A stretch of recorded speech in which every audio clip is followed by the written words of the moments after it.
চারাপোনা মাছ, চারাপোনা মাছ আমি করবো ঝাল। চারাপোনা মাছটাই ভাজতে বসিয়ে দিয়েছি। নিয়ে নিচ্ছি সর্ষে পোস্ত, এটাকে আমি পেস্ট করবো।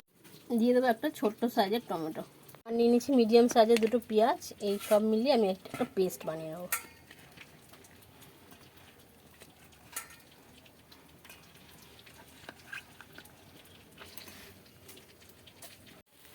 মাছটাকে ভেজে আমি তুলে রেখেছি।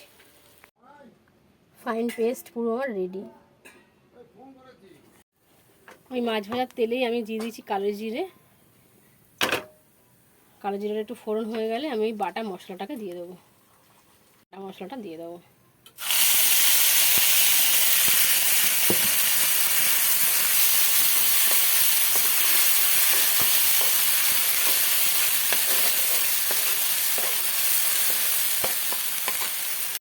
আর দেবো লঙ্কা গুঁড়ো আর হলুদ গুঁড়ো। এবার আমি দিয়ে দেবো প্রয়োজন মতো নুন। এবার আমি মাছ দুটোকে দিয়ে দেবো।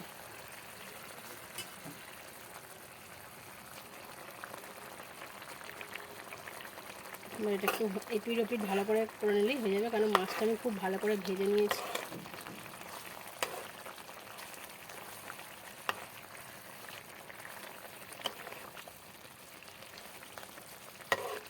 একদম জ্যান্ত আমার চারাপোনা মাছের ঝাল করেছি, একদম এটা পুকুর থেকে ধরে নিয়ে আসা।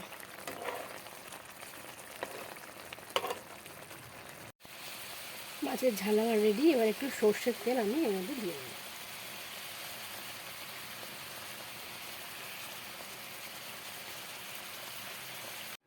মাছের ঝাল পুরো আমার রেডি।